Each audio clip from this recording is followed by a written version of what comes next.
저희가 첫 번째 주제에서는 뭐 반도체 아니면 삼성전자 걱정을 좀 했는데 진짜 걱정해야 될 곳은 따로 있죠.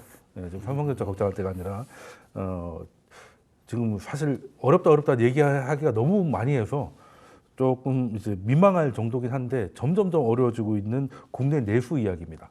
내수라고 하면 이제 자영업자분들의 고통일 텐데 지금 현재 연체되고 있고 갚지 못하고 있는 대출이 30조에 이른다는 보도가 있는데 굳이 뉴스를 보지 않아도 밖에 나가면 가장 많이 보이는 게 요즘 임대 아니면 이제 뭐 건물 매매. 예전에는 매매는 잘 없었는데 임대만 있었고 그런 상황입니다. 그러면 일단 뭐 안 좋은 건 다 알고 있는데 어느 정도까지 안 좋은 겁니까, 평론가님? 일단 자영업자들의 어려움이라는 거는 뭐 지금 한두 해가 사실 된 게 아니거든요. 네. 이제 가장 큰 거는 사실 우리나라 소매 판매액이 사실은 지금 3년 연속 줄어들고 있어요. 이거 지금 그 어떻게 보게 되면 엄청난 겁니다. 그 24년 같은 경우에는 마이너스 2.2%인데 이게 2003년에 우리나라에 어떤 일이 있었냐면은 이 카드 대란이 있었어요. 신용카드 대란. 네, 그 2003년. 네, 2003년대 진짜 어려웠었어요, 경기 네. 자체가. 근데 그 이후에 이게 21년 만에 처음입니다. 네. 2.1% 감소했거든요. 그것도 3년 연속 감소했어요. 네. 이게 그러니까 연속해서 3년 연속 감소했는데 이게 그렇다라고 한다면은 지금 그 자영업자들의 어려움이라는 거는 결국은 소매 판매가 입증을 하는 거 아니겠습니까? 이게 조금씩 늘어나도 사실은 어떻게 보게 되면은 이 고물가 뭐 이런 문제들 때문에 사실 굉장히 심각한 건데 이게 물가를 갖다가 감안한다라고 하게 되면 실제로 이게 얼마나 줄었는지를 갖다가 우리가 그 예상할 수가 있는 거죠. 그러니까 뭐 그 공실률 같은 경우에는 뭐 사실은 굳이 말 안 해도 사실은 알 거예요. 우리 수도권 같은 경우에는 그래도 좀 낫다라고 얘기할 수가 있겠죠. 가령 뭐 수도권에서 외곽으로 지난 뭐 인천의 뭐 청라라든지 뭐 부산 이런 데 가게 되면은 그건 어떻게 보게 되면 거의 그 유령 도시 비슷해요. 네. 그 신도시에 그 사람들은 굉장히 많이 입주를 해 있는데도 상가들 같은 경우에는 전부 다 공실인 상태거든요. 그렇죠. 뭐 상가 분양받은 사람들은 사실 뭐 그거는 어떻게 보게 되면 곡소리가 나는 형편인 거고 그만큼 사실은 우리나라의 어떤 소비 위축, 소비 둔화 현상이 굉장히 심각하다. 특히 뭐 작년 말 같은 경우에는 12월 3일 날 그래도 그 연말 연시 되면은 그래도 소비가 약간 좀 살아나는 측면이 있는데 뭐 엄청난 사건들이 터졌잖아요. 그랬죠. 계엄도 있었고요. 그다음에 제주항공 사고도 있었고 등등등이 이제 어떻게 보게 되면 우리나라 그 소비 심리에 치명타를 가한 거고요. 그게 간신히 살아나던 어떤 그 자영업자들의 코로나 이후 조금씩 살아나던 거에 그게 3년 연속 어떻게 보게 되면 직격탄을 때렸다 이렇게 얘기할 수가 있을 것 같습니다. 네. 아까 03년 얘기 주시니까 그때 이제 카드 대란. 저도 이제 그때 학교 졸업할 때쯤이었어가지고 그때 굉장히 좀 안 좋아. 신용 불량자라는 말이 아마 그때 생긴 걸로 기억을 합니다. 그때 뭐 고등학생들까지 신용카드 만들어주고 했다가 결국에는 그 버블이 터져서 굉장히 힘들었던 기억이 나고 그 유명한 광고 뭐 부자 대세였던 것도 사실 돈 벌기가 힘드니까 이제 오히려 역으로 그런 덕담이 이렇게 새해 복 많이 받아라가 아니라 그 부자 되라로 아예 바뀌던 그런 시절이었잖아요. B 신용카드가 네, 그렇죠. 아직도 있는 거긴데 그때보다 지금 더 안 좋다는 말씀을 주셨고 뭐 사실 더 안 좋은 것 같습니다. 특히 자영업자분들은 3년을 코로나만 끝나면 어떻게든 이것만 하면 좀 나아지겠지라고 했는데 지금 힘들어진 게 이제 그 희망이 없어졌고 그리고 그때 살려고 받았던 대출이 갚아야 되고 이런 상황인 것 같아요. 김현식 평론가님께서는 지금 내수 상황을 어떻게 진단하고 계십니까? 사실 이제 코로나19 때 좀 코로나19가 거치면 이제 나아지겠지라고 생각해가지고 그냥 버티셨던 분들이 오히려 코로나 끝나고 나서 아예 이제 손을 놔버리는 그런 상황이 됐고 이게 작년부터 본격적으로 했고 이제 터져 나오고 있는 거라고 보고요. 아까 이제 윤평론가님께 말씀하신 것처럼 신도시 상권하고 지역 상권이 더 심각하다라는 거고 그다음에 이제 구도심 상권에서 자영업자가 뭐 사라지는 거는 어떤 경제학자들은 뭐 당연한 거다. 왜냐하면 경쟁률이 떨어지기 때문에 이렇게까지 얘기를 하지만 그렇지만 신도시 상권이 이렇게까지 안 좋다는 거는 굉장히 부정적인 거죠. 더더군다나 이제 이전에는 이제 상가에 대한 매매, 그러니까 상가 부동산에 관련돼서 좀 더 활성화가 돼야 되는데 장사가 이렇게 안 되다 보니까 신규적으로 이제 신도시의 상가들이 판매가 안 되다 보니까 부동산 경기와도 굉장히 맞물려 있는 그런 상황인 거거든요. 그렇기 때문에 이거는 그 부동산 어떤 경기가 안 좋기 때문에 전체적인 성장률에도 굉장히 악영향을 미칠 수밖에 없다는 점에서 그냥 자영업자가 아니고 국가 경제 자체가 지금 안 좋은 형태로 가고 있다는 점을 좀 시그널로 받아들여야 될 것 같습니다. 사실 그 요즘 유튜버만 봐도 느껴지는 게 이게 유튜버들이 제일 고민하는 게 소재 떨어질까 봐 고민을 많이 하잖아요. 그 중에 하나 요즘 좀 그 꾸준하게 반응이 있는 게 어떤 거냐면 망한 도시, 망한 쇼핑몰 가가지고 여기 얼마 했는데 망했어요. 이런 하시는 분들이 꽤 많아졌어요. 근데 그분들이 소재가 끊이지 않아요. 망한 곳이 너무 많다 보니까 서울에서도 알만한 곳 이런 데 가면 뭐 쇼핑몰 얼마 분양받았는데 건물에 들어가 보니까 한 두세 개밖에 없고 뭐 이런 컨텐츠가 유행을 할 정도로 특히 서울에 조금만 벗어나면 그런 것들이 굉장히 많거든요. 특히 저도 고향이 부산이니까 명절 때 한번 가보면 확실히 좀 느낍니다.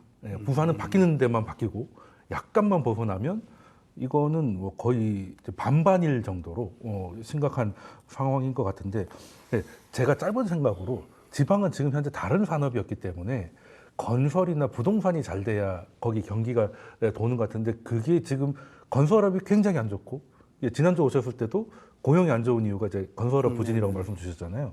그러면 현재 지방이나 신도시 그리고 가장 상가 수익률이 안 좋은 곳이 혁신도시거든요. 네네네. 수익률이 0.47%뭐 나올까 말까 한다고 하더라고요. 그런 곳은 역시 또 부동산이 그 건설업 부진이 가장 큰 원인이라고 봐도 되는 거겠죠. 가장 그 기저 원인은 사실 인구 감소에 있다라고 네, 얘기할 수 있는 거죠. 네. 그 특히 젊은 층 인구들이 많이 빠져나가잖아요. 그러니까. 사실 이 젊은 층하고 노년층하고는 뭐 소비력에서 큰 차이가 있지 않습니까? 네, 아무래도 네. 돈을 뭐 버는 대로 버는 것보다도 약간 좀 많이 쓰는 층들은 젊은 층들인 거고 네. 사실 나이가 들어갈수록 소비의 어떤 성향 자체가 조금씩 줄어든다라고 얘기할 수가 있는 거죠. 그러니까 인구 고령화는 심각해지는 거고 청년들은 빠져나가고 인구 감소가 되니까 사실 상권 자체가 몰락할 수밖에 없는 구조다. 뭐 궁극적으로는 사실 이렇게 말씀드릴 수가 사실 있는 거예요.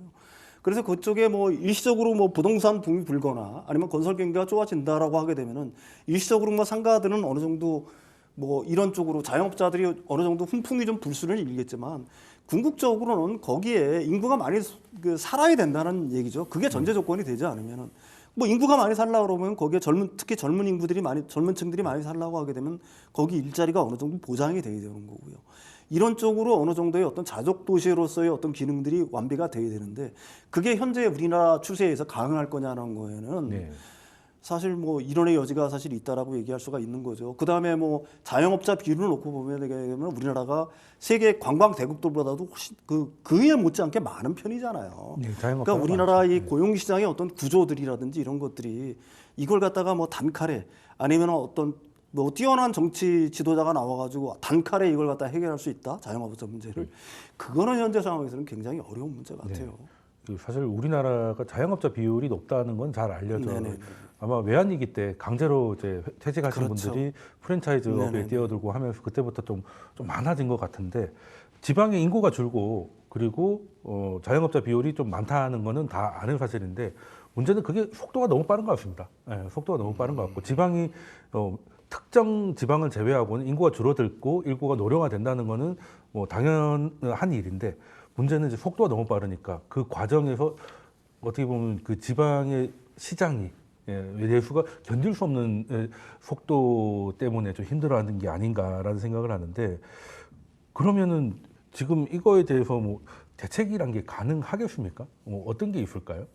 대책이라고 하면 현재 상황이나 뭐 대책은 어떤 게 가능할까요? 정부가 좀 어떻게 지원을 좀 해야 되는 걸까요? 어떻게 해야 되는 걸까요? 이거는? 일단은 제가 생각하기는 그래요. 지금 자영업자들이 이렇게 지금 한 최근 3년 동안에 이렇게 급격하게 어려워진 이유는 그것도 코로나 이후에 좀 나아질 거라고 하니까 급격하게 어려워진 이유는 몇 가지가 들 수가 있습니다.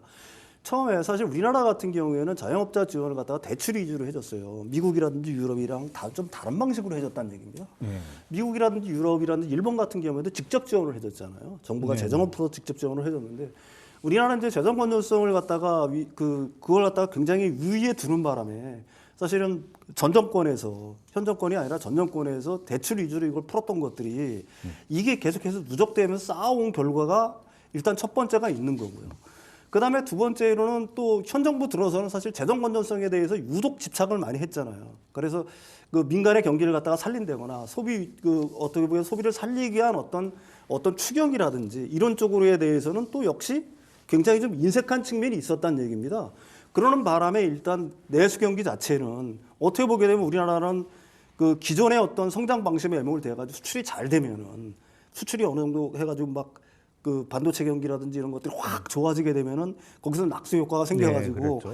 이게 어느 정도 좋아질 거라고 생각했지만 사실 반도체 경기도 작년에는 좋았죠. 그 전에는 굉장히 어려웠잖아요. 굉장히 계속해서 어렵죠. 마이너스를 갖다 쭉쭉 걷으니까. 그러니까 수출도 사실은 힘들고 내수도 거기에 그 직격탄을 맞고 정부에서는 정부 지출을 갖다 늘리지 않으니까 결국은 죽어나는 거는 자영업자들밖에 없었다는 얘기입니다. 결국 이런 상황들이 이렇게 됐다는 얘기죠. 그래서 이거에 대한 뭐 어떤 해결책이 있느냐라는 거는 사실 지금까지 자영업자들이 이렇게 어려워진 이유들에 대한 어떤 분석이 먼저가 돼야 될 거고요. 그거는 뭐 저 같은 평론가가 여기서 간단하게 할 얘기는 아닌 것 같은데 일단은 단기적인 대책들도 있어야 될 것 같고요. 일단 지금 무너지고 있는 뭐 뒤에서 설명할 수 있을지 모르지만 지금 자영업자들 3개월 이상 연체된 분들이 14만 명이 넘어요. 그리고 연체액만 30조 원이 넘습니다. 3개월 이상 됐다는 건 이거 못 받는다는 얘기거든요. 네, 그렇죠. 그러면 이건 과감한 뭐 이런 식으로 좀 어려울 것 같으면은 일단은 이렇게 어려움에 처한 사람들한테는 일단 과감한 채무 조정이 일단 필요한 상황이에요. 지금 뭐 만기 연장이라든지 아니면은 뭐 이자의 어느 정도의 어떤 탕감 정도만 가지고 이 문제를 해결할 수 있다고 생각하면 오산인 것 같고요. 제가 생각하기에는 그게 이제 단기적인 대책들이 될 것 같고요. 두 번째로는 뭐 소비를 갖다 진작시키는 노력들을 해야 된다. 그거는 반드시. 그래서 지금 여야가 지금 추경에 대한 얘기들도 분명히 나오지만은 일단은 더 여기서 경기가 꺾어져 가지고 완전히 나선형 침체로 들어가기 전에 일단은 군불이라도 떼서 살려놔야 된다. 조금이라도. 이게 굉장히 중요한 것 같고요. 단기적인 대책들은. 뭐 중장기적인 대책들은 매번 하는 얘기지만은 이분들 지금 우리나라에 너무 많은 자영업자들이 있다는 얘기입니다. 이거는 노동시장의 구조 자체가 잘못됐다는 얘기예요. 그 이분들을 어떻게든지 그 조금 더 그러니까 일단 근로자로 이 노동자로 이걸 갖다 흡수할 수 있는 대안들이 장기적으로 마련이 되는 얘기입니다. 거기에는 계속해서 뭐 정부에서 추진을 안 하고 있는 건 아니지만 재취업 교육부터 시작을 해가지고 굉장히 장기적인 중장기적인 안목을 갖고 이걸 갖다 추진하지 않으면은 자영업자 문제 우리가 한두 해 다루는 게 아니지 않습니까? 매년 다루잖아요. 이거 똑같은 얘기들이 매년 반복될 수밖에 없다. 뭐 이렇게 생각을 합니다. 사실 그 원인을 또 분석하고 또 어느 정도 대책을 생각하다 보면 이제 이 나라를 다 바꿔야 되는 뭐 그런 상황인데 약간 소아과의 아토피 같기도 합니다. 원인도 다양해서 이렇다 할 분명한 그 대책도 현재는 쉽지 않은 부분인데 그럼 김현수 평론가님이 생각도 한번 들어보고 싶은데 어떻게 보고 계십니까? 일단 뭐 한국은행 같은 경우는 기준금리도 뭐 그대로 뭐 유지하는 그런 상황이다 보니까 결국 자영업자도 어려워질 수밖에 없는 그런 상황이고요. 이게 사실 뭐 통화 정책 가지고 어떻게 할 수가 없잖아요. 환율이 굉장히 높은 상황이고요. 그렇기 때문에 이제 앞서 좀 언급하셨습니다만 결국 재정 정책으로 갈 수밖에 없는 거고 그렇기 때문에 한 얘기 나오는 것이 한 15조에서 20조 원 정도의 추가 경정 예산 편성이 이제 있어야 된다라는 거고 그다음에 이제 뭐 정치권에 따라서는 무차별적으로 뭐 지원을 해줘야 된다, 뭐 얼마씩 이렇게 얘기를 하는데 자영업자를 생각한다 그러면 자영업자에 특화시켜가지고 초점을 맞춰줘서 지원을 해야 되는 거 아니냐. 그래서 일반 시민분들 중에도 그런 분들이 꽤 있어요. 그냥 전부 나눠주지 말고 정말 어려운 사람한테 우선적으로 이 지원을 해줘야 된다라는 거고 이런 것을 이제 여론을 어떻게 모아가는 것이냐가 결국에는 정부나 정치의 어떤 그런 리더십이라고 저는 생각을 하고요. 그래서 뭐 이런 점도 중요하고 그다음에 이제 자영업자들 같은 경우에는 그런 경우가 있어요. 정말 이게 유망해서 그 직종이 아까 이제 자영업자 비율이 많다고 계속 뭐 우리도 이렇게 말씀 이제 드립니다만은 어쩔 수 없이 하시는 분들이 굉장히 많거든요. 창업 당하시는 분들 계시죠. 빚을 얻어가지고 그냥 연명하는 경우가 많거든요. 근데 저는 그냥 개인적인 생각은 그래요. 예를 들면 75세 이상의 채무를 가지고 있는 분들은 아니면 뭐 70세 이상이다 고령층인 경우에는 그 채무 갚을 가능성이 거의 없습니다. 이제 그런 문제들을 정말 실질적으로 정치권에서 논의할 필요가 있다. 그걸 뭐 탕감해 주자는 얘기가 아니고 그런 점에서 좀 부담을 덜어주면서 이제 점차 페이드아웃 되도록 유도를 해야지 이걸 단기간에 해결할 수 있는 부분은 아니라고 보거든요. 그래서 좀 종합적으로 접근할 필요성이 있겠다 이런 생각이 듭니다. 그 사실 지금 3개월 이상 연체되고 특히 이제 차주가 고령이고 네. 예, 그리고 사실 지금 돈이 없어서 폐업도 못 하시는 상황이라서 갚을 가능성은 거의 뭐 재료 예수로만 하시는 분들이 30조에서 꽤 많은 비중을 차지하긴 할 것 같아요. 이 기준에 따라서 얼마가 나올지 모르겠습니다만, 근데 이거를 또 어떻게 할 것이냐? 차라리 못 받을 거면 부실 채권화 해서 좀 이게 좀 현실적으로 좀 하는 게 맞지 않느냐는 의견도 일견타당하고, 그러면 열심히 돈 벌어서 갚는 사람은 뭐가 되냐라는 또 얘기가 또 나올 수밖에 없는 거거든요. 이거는 말 그대로 진짜 어떻게 보면 좀 무책임한 표현일 수도 있겠지만 사회적 합의가 좀 그러니까 어느 정도 수준까지는 그냥 그 악성 채무로 해서 좀 떨어내는 수준으로 좀 가야 될 것 같은데, 그 기준을 마련한다는 게 사실 그렇게 쉽지는 않아 보이고, 또 그렇게 되면 또 일부러 또 그렇게 되시려고 하는 분들도 나올 수밖에 없는 것도 사실이라, 참 이러면 이게 문제, 참 저러면 저게 문제긴 합니다. 그래서 지금 현재 또 업을 지속하시는 분들을 보면 이제는 뭐 1인 사장 가게도 굉장히 많고, 이제 배달도 직접 하시는 분들도 직접 계시고, 예. 그리고 한때는 코로나 때는 고소득직이었잖아요, 라이더가. 근데 이제는 그런 게 아님에도 불구하고 사장님이셨다가 가게를 접고 라이더로 바뀌시는, 이렇게 또 어떻게 보면은 좀 살기 위한 몸부림도 좀 있는 것 저는 같은데. 이 부분도 좀 부정적으로 바라볼 필요는 좀 없다고 네. 봐요. 그래서 제 동네에도 이제 원래는 과일 파시고 네. 이제 고기를 파셨던 분인데 어느 날 갑자기 라이더를 하시더라고요. 네. 그러면서 라이더를 하는 것이 훨씬 더 마음 편하다 이렇게 얘기를 네, 하면서 그러실 자영업자 할 것 같아요. 때는 예를 들면 뭐 야채다 고기다 이거 관리하려면 신경도 쓰는 데다가 장사가 안 돼서 계속 부채가 쌓였던 것이죠. 네. 그 라이더가 지금 현재 뭐 33만 명을 이제 코로나19 때 기록했었는데 이걸 깨가지고 지난해 12월에 42만 명을 돌파했다는 거거든요. 네. 그러면 라이더로 또 전환했을 때 여러 가지 또 생각해야 될 점이 있어요. 네. 뭐 여러 가지 근무 여건이라든지 아니면 뭐 그 배달료라든지 이런 네. 현안들이 있기 때문에 또 한쪽에서는 플랫폼 노동자 또 문제도 나오거든요. 네. 그런 이제 라이더로 전환을 할 수 있는 분들은 또 할 수 있는 것도 필요하고 거기에 따른 여러 가지 또 해결해야 될 사안들이 있거든요. 그렇죠. 이런 것들을 정책적으로 모아주면서 이동할 수 있도록 하는 방안들을 여러 네. 가지로 모색하는 게 무엇보다 필요하지 않나 이렇게 생각합니다. 네, 사실 그 개인의 케이스지만 말씀 주신 거 보면 이제 과일이나 이런 것들은 재고 관리나 이런 네. 것들도 굉장히 어려울 텐데, 라이더의 가장 큰 장점은 이제 그 내가 일을 할지 안 할지 이제 스스로 결정할 수 있고, 하다못해 뭐 다리만 있어도 걸어서도 특히 대단지 아파트에서는 오토바이가 필요가 없더라고요. 다니지 못하게 하는 것도 좀 있다 보니까 그런 것들이 어떻게 보면은 사회 안전망의 역할도 좀 하는 게 좀 있긴 하더라고요. 있긴 한데, 여기서도 이제 안전사고 문제라든가 이런 뭐 다른 건 모르겠는데 보험 관련은 지금 특히 이제 이륜차들은 보험료가 비싸지 않습니까? 이제 이거에 대해서 좀 정부가 다른 것까지는 주지 못하더라도 제 개인적인 생각은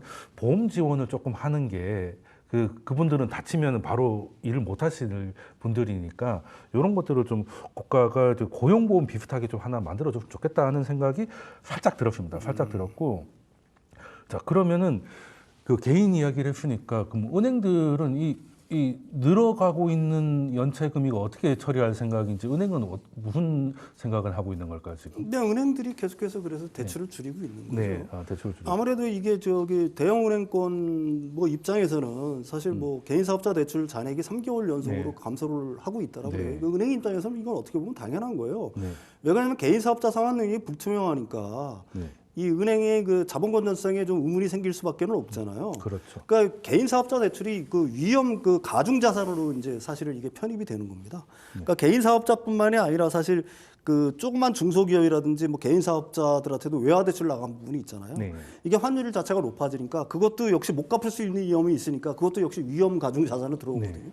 그러니까 은행 입장에서는 자본 건전성을 그 맞추기 위해서 그 수출을 맞추기 위해서 대출 자체를 사실은 줄일 수밖에 없는 건데, 이게 그 자영업자들 입장에서 보게 되면은 비 올 때 우산 뺏는 격이라고 느끼실 수가 뭐 사실은 원래 있는 거지 않습니까? 이거 내가 진짜로 필요할 때 사실 이거 안 해준다라고 하는데, 이게 은행 입장에서는 사실 어쩔 수가 사실 없는 거고요. 그렇죠. 이게 근본적으로 따져 올라가게 되면은 사실은 이 그 무분별한 자영업자 대출이 이게 시발점이 됐다는 것 갖다가 인식할 필요가 있는 거예요. 네. 가령 뭐 창업을 지원한다고 하면서 젊은 친구들 가령 뭐 창업한다고 커피숍 한다라고 하면 정부에서 몇 천만 원 막 그냥 네, 그때. 그냥 보지도 않고 그냥 막 지원해주지 않았습니까? 네, 서류만 내면 해주죠. 그래서 뭐 한 집 건너서 한 집에 전부 다 커피숍이고 네. 이게 솔직히 얘기해서 이게 올바른 재정 집행인가라는 거에 대해서 의문의 여지가 있는 거고요. 지금 그 무분별한 어떤 그 이런 어떤 대출의 후유증이 이제 몇 년 지난 지금에서 이게 나타나고 있는 거거든요.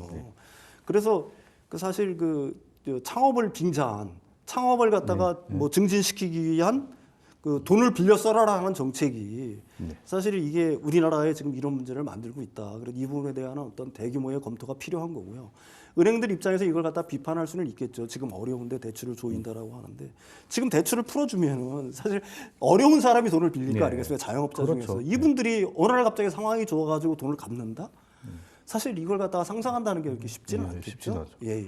그러니까 사실 은행이 지금 뭘 더 빌려주고 하기는 쉽지 않을 것 같으니까 그러면 또 문제가 되는 게 이제 진짜 시작하실 분들은 또 대출을 못 받는 이런 문제가 생겨서 저는 차라리 이럴 거면 우리가 예전에 산업 키운다고 전기세 좀 낮춰주고 했던 거 있잖아요. 자영업자분들 이제 가수나 전기 같은 것들 좀 지원해 주는 게 차라리 도움이 되지 않을까 하는 생각을 좀 해봤습니다. 그럼 오늘 두 분 말씀 여기까지 듣도록 하겠습니다. 지금까지 윤석천 경제평론가님 그리고 김원식 경제평론가님이셨습니다. 두 분 말씀 감사합니다. 네, 감사합니다.